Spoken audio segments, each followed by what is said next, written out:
Thank you very much. You're all welcome once again. Um, so let's do this. Tomorrow is Sunday, and I can imagine how many ministers are here tonight who will be doing a lot in church tomorrow morning. Okay, so I have to write down. I have to write down the things I want to share. Can you please mute everybody? Mute because that noise is getting into my. Yeah, thank you everybody. So I have to write down everything I want to share so that I will not go off point because of the passion.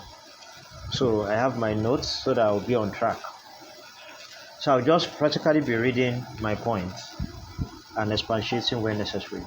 If you have questions, just note your questions down, and when the time comes, you'll be free to ask. Okay? And while the questions are being asked, in case someone has a practical example or experience relating to the question, you'll be free to share. Okay? Thank you very much. Thank you very much. I hope that this meeting makes a difference in your life, in your relationship, in your marriage. In Jesus' name. Amen. Okay, so let's begin. I have read quite a lot uh, on this topic, conflict resolution slash management. Why do we say resolution and management? Because not all conflicts can be resolved. Not all conflicts can be resolved. So if you are in a relationship or marriage where there are certain unresolved conflicts, it doesn't mean your marriage is a bad marriage. Okay? So not all conflicts can be resolved. That's why all unresolvable conflicts are best managed, because if you keep focusing on resolution, you can kill your relationship. So there are some conflicts that cannot be resolved, they can only be managed. All right, and that's where wisdom comes in. Wisdom knows the difference. So you don't fight to resolve what cannot be resolved, right? Especially conflicts that borders on core personalities of people. All right, that place is a red alert area. Okay, so don't fight to resolve every conflict, because there are some conflicts that cannot be resolved. All right, good. And then I must also add that you must be okay. You have to grow to the point where you are okay knowing that some conflicts will not be resolvable within 1 month, within 2 months, within 3 months. Let me also add, from my research, I also learned that communication will not solve or resolve all conflicts. Communication is good. We encourage it. It is vital for any relationship, marriage or not. But communication will not resolve all conflicts. Right?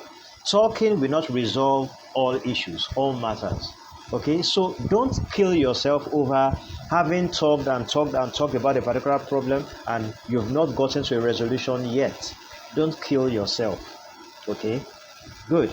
I also want to remind us that we are Christians, and if you are Christians, you must remember who you are. Who are you? You are love. John chapter 13, verse 35, it says, by this, Jesus speaking, by this shall men know that you are my disciples or my children, when you have love for one another. If Jesus was telling people who were not married to each other that, what would he be telling people who are married to each other? Okay, so you must understand that you are love. In fact, First John tells us, I think chapter 4, that anyone who does not love does not know God. So a key proof that you are a child of God and that you know God is love. If you also check First John chapter 3, I beg you, write these scriptures down so that you can go back to them.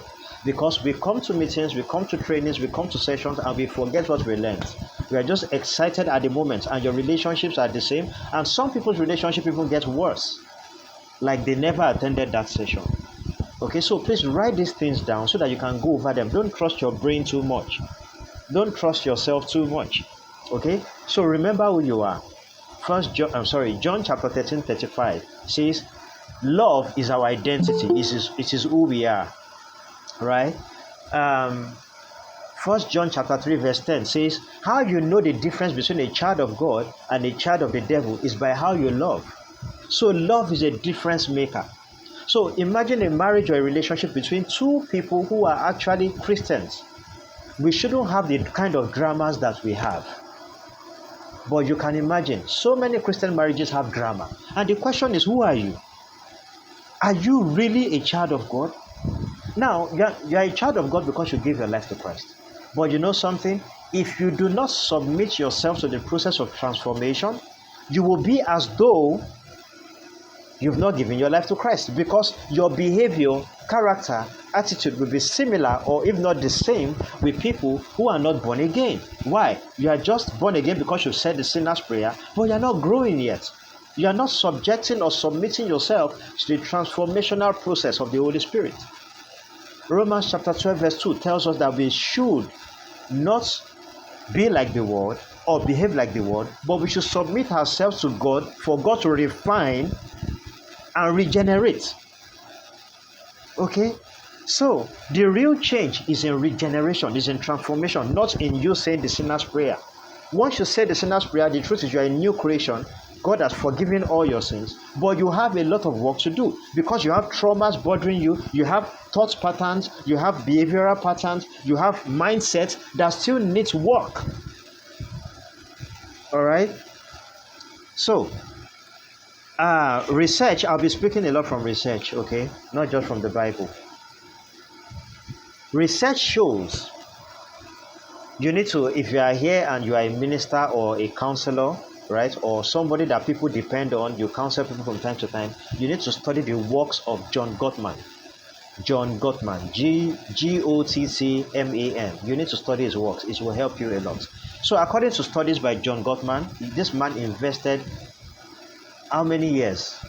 Many years and money, himself and his wife, studying relationships, love relationships, and understanding what kills relationship, right? So this guy is an authority in this area. So they said you can have 69% unresolved conflict in your marriage or relationship and still have a successful relationship. 69%. In fact, his studies reveal that 69% of relational conflicts are not resolvable. And he's speaking not from the Christian perspective, but from the research perspective, from what he has gathered by studying multiple relationships across continents, black, white, name it. Okay?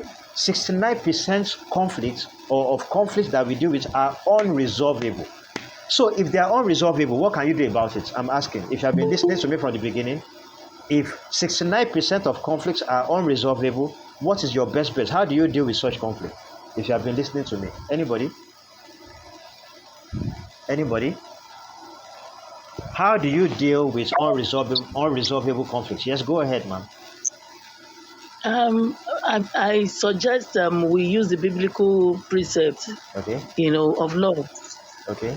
Love covers a multitude of sin, and with love, we're able to accommodate excesses and still live our normal lives, knowing that we have Christ as our backup and our, keeper. Thank you. Thank you, Auntie Tony. Well said. So, the title of this session is Conflict Resolution and Management. And we said that because not all conflicts can be resolved. So what do you do in a situation where you are faced with an unresolvable conflict? You manage it. And that's what Auntie Tony just described.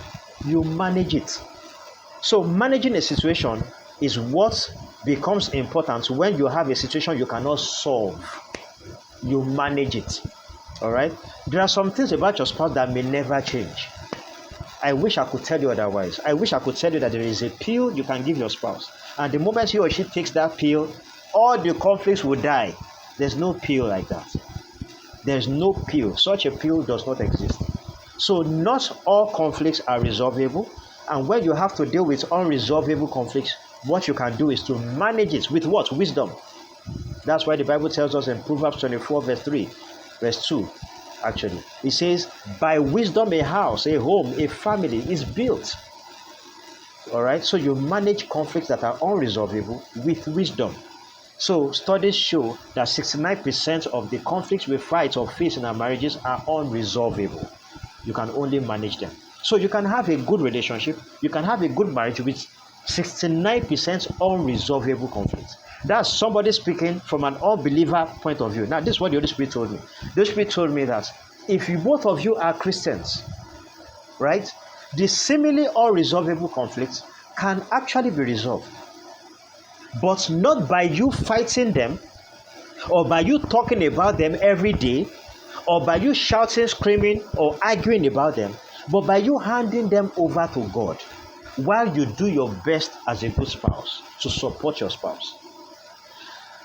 If a very good friend of mine, Antonia, was speaking to me, was yesterday morning about a book that she was reading. Praying Big for Your Marriage. That's the title of the book. She sent it to me. I have the e-copy. If you're interested, I can send it to you.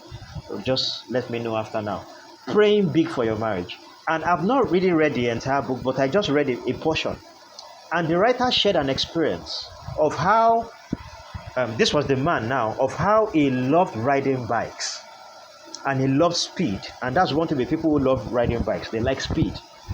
So one of those days he was riding his bike and he was involved in a terrible accident. This accident landed him in the hospital and he could not walk for months. In fact, he was only saved by the grace of God. So for months he was bedridden. He had to go through therapy, he had to go through massage, go through all sorts of phases. He almost lost his life. But thank God, after, I can't remember how many months now, but after quite a bit of time, a length of time, he regained his health, he regained his stamina. And guess what, my people? After this guy got well, he started thinking about bike again. And he wanted to go buy a new bike. In fact, he had already seen a bike he liked. He was going to get some money from their savings, whatever, to go get a bike. And he spoke to his wife about it. And his wife was honest with him, like, honey, if you ask me, I don't want this. I've always told you about this bike thing. It's not working for me. I don't like it, blah, blah, blah. But the man was so insistent. He had been dreaming of getting back on the road on a bike. This was his dream bike he was going to buy. And he really wanted to do it and nothing would stop him. So, the wife told him, if this is what will really make you happy, no problem. I can't stand in your way. It's fine. But, this is how I feel. But if that's what you want, no problem. It's fine. Let's do it. Right? So the man's testimony was, looking back in hindsight, he appreciated how his wife handled the matter. She didn't fuss over it. She didn't fight about it. She didn't argue about it. She clearly and respectfully stated her opinion. If you ask me, this is what I would love, but I can see that this is paramount for you. It's important to you. And if it's that important to you, fine. But she made it clear what her opinion was, that she didn't like the idea, right? So the man went ahead to get a bike. And on the day of his first ride, oh my goodness, it was a very bad experience for him. Not that he was involved in an accident, but the memories came flushing back into his head. He remembered what happened to him. He almost got in contact with one or two cars and he felt nauseous, right? It was a very terrible experience. Do you know what this guy said in that book? He said, after that ride that day, he rode the bike back to the shop where he got the bike from, and thankfully they refunded his money, and he went back home and he never rode a bike since then. Now, this is an example of how it's seemingly all resolvable, because you can have a similar scenario in another relationship where husband and wife will keep dragging and bragging about no, yes, no, yes, no, yes, no, yes. Is it because I'm the woman? Is it because I'm the man? I'm the man here. This is what I want. You support what I want. No, I'm not. I ain't going to support what you want. This thing almost killed you the other day. I'm not about to agree to you doing that. And it's going to be a big fight. And to what end? To what end?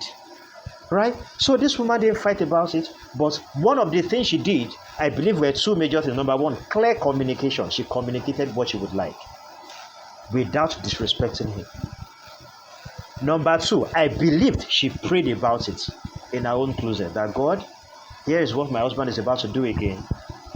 He seems to have forgotten that you saved him narrowly the first time, the other time, right? And now he's about to do the same thing. What if he doesn't survive it this time, right?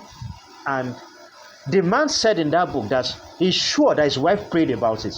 She never confessed that to him, but he believed that she did, because he had an experience, and what his wife would love him to do was what he eventually did, without his wife having to throw a punch or argue about the situation. All right?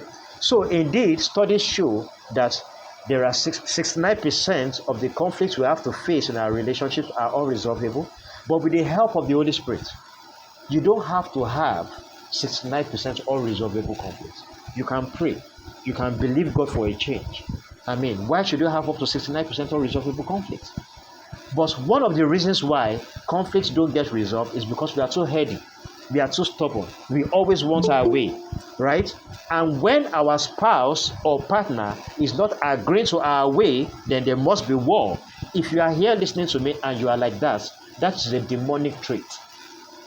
It's not a trait you want to continue with. Sometimes you have good reasons why you are fighting for a cause, and your spouse just cannot see it. But you know what? That's where the devil sits down waiting for you to bring drama. All right? So, a relationship can still thrive with 69% unresolvable conflicts. A guy called Eli Finkel, you can study his work, Google it, Eli Finkel, E-L-I, Finkel, F-I-N-K-E-L, all right? Write it down, go study it on your own after now. Eli Finkel, right, said, from his research, right? Look, I want you to know that most of the things you struggle with in your relationship, some people have invested their entire life studying it, and they have solutions that will work for you. But you know our problem? We don't read. We don't study. When we go on Facebook or we go on Google, we just go to watch drama, Nollywood, right? We are not adding to our bank. So we are bankrupt. We are failing where some people have succeeded. When you have the privilege to ride on the shoulders of people who have gone ahead, who have faced what you are facing, who have dealt with what you are dealing with, and who have survived, who have thrived despite of, right? So you don't have to die trying. You don't have to die trying. Your life can still be better. All right? Can we still hear me? I need feedback. Can you still hear me? Can I go on? Can you still hear me? Yes, sir. Great. Yes, yes, sir. Thank you. So Eli Finkel, from his research, thank you, said the single predictor that's most reliably distinguishes flourishing from failing marriages is how they go about navigating conflict. So, what can kill a marriage or relationship is not, in most cases, not the conflict, but how they navigate the conflict. Not the conflict, but how they navigate the conflict. Can I announce to you listening to me this evening, if there is anything that had been an issue in your marriage that you have talked about, nagged about, fought about, argued about, and it has cost you sleepless nights, may I advise you, if you would listen to me, leave it alone. Stop bringing it up. Stop bringing it up. Leave it alone. You have fought for months. In fact, there were times where both of you didn't speak to each other over this same issue. And you know what? God help you. You might have all the right points. And honestly, you might actually be right and your spouse wrong or blind. But can I advise you? Drop it. Drop it. Because the enemy might be looking around that valid argument. Valid because what you're fighting for is a valid point. What you're fighting for is a good cause. However, your spouse is not agreeing with you. He or she is not able to see what you are saying or what you are arguing or fighting about. And as long as he or she cannot see what you are saying and you keep pushing it, it's not going to end well.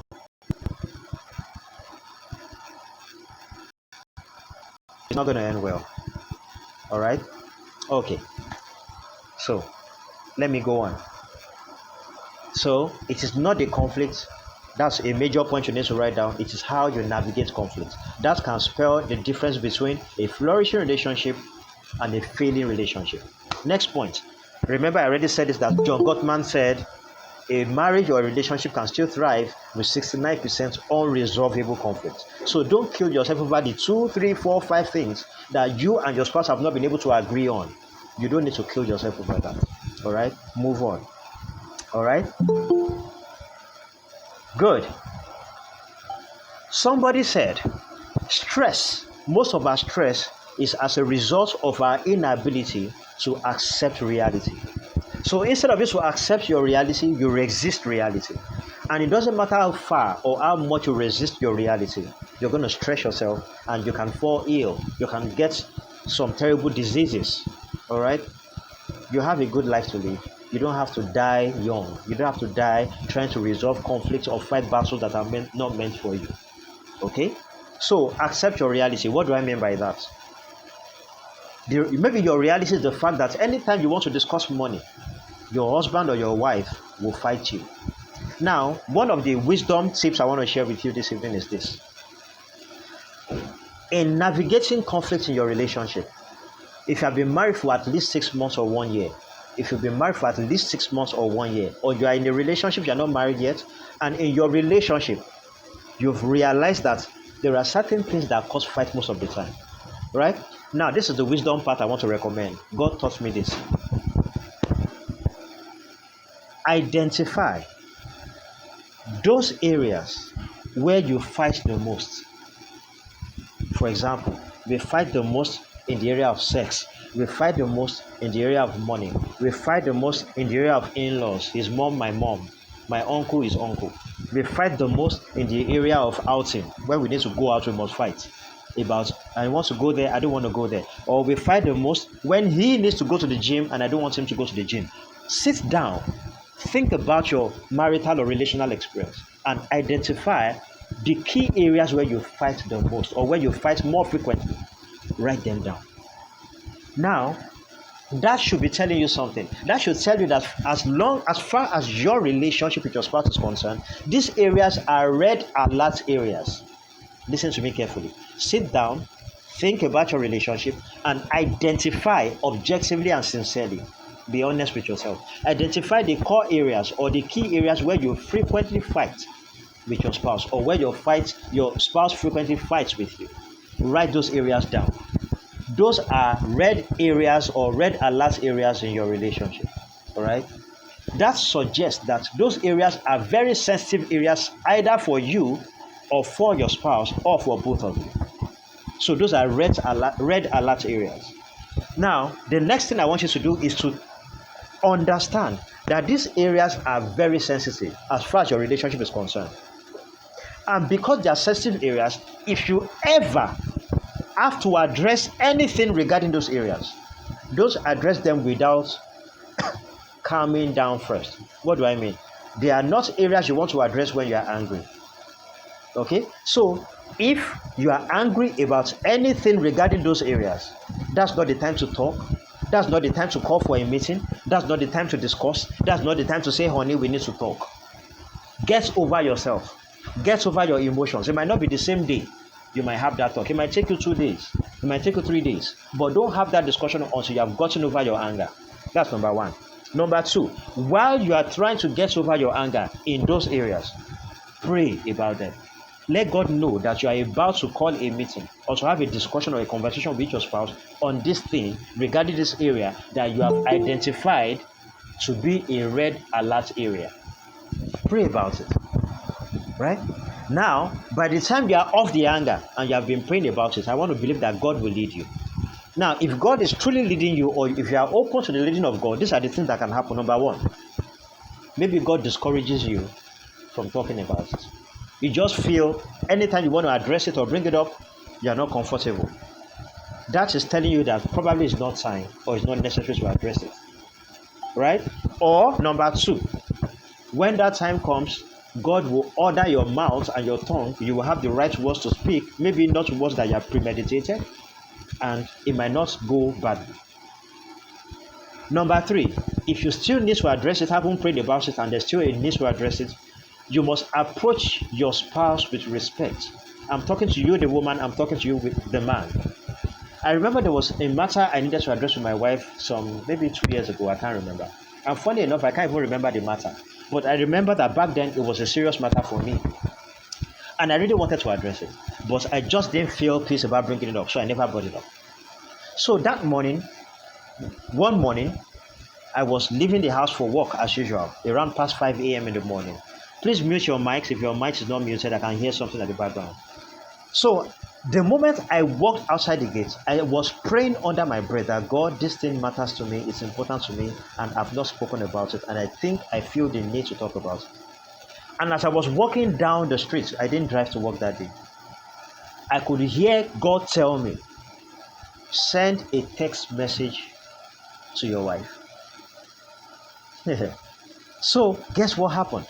Remember, it was a red alert area for me. Number two, at some point I was very angry about it, but I didn't bring it up because I was too angry to discuss it. Number three, I still had the need or felt the need to discuss it. Number four, I was praying about it. And on that fateful morning on my way to work, while I was praying under my breath about it, the Holy Spirit spoke to me to send a message about it, meaning that it was not a matter that I needed to discuss face to face. And that's what prayer does.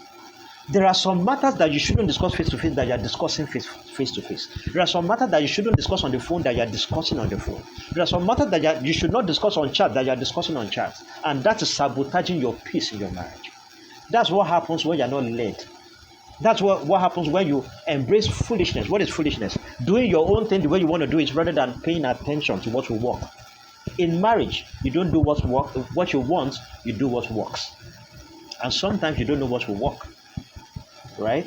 So I sent that text message, and do you know that text message solved the problem? She responded not so long after, and what we would have argued about, fought about, had sleepless nights about, maybe not talked to each other about for days, was solved with a text message. You got that? Did anyone get what I just said? I need a response. Yes, yes, yes. Did anybody get what I just said? Yes, sir. Beautiful. So sometimes you have issues in your marriage because you are not approaching the matter appropriately. You fight when you shouldn't fight.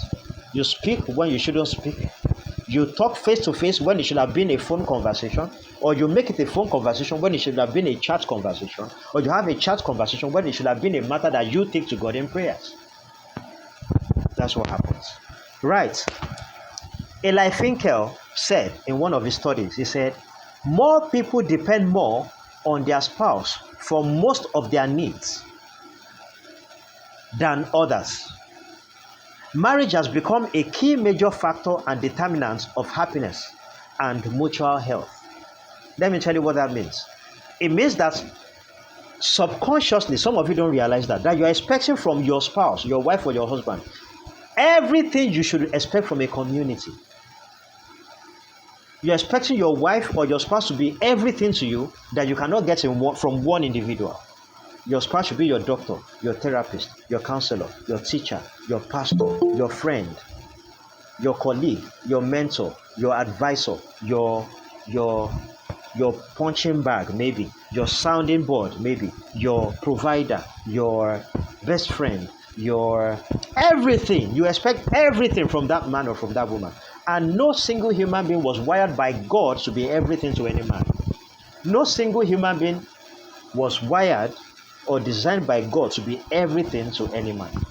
All right. So one of the things killing some people's marriages is the fact that they expect so much from their husband or from their wife that they shouldn't expect.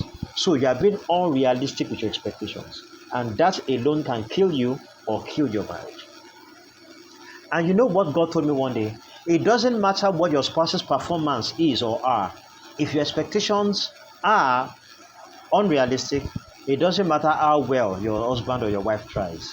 You will still nail him, you will still nail her. All right? Good. Next point. Lack of peace in the home is a master key in the hands of the devil.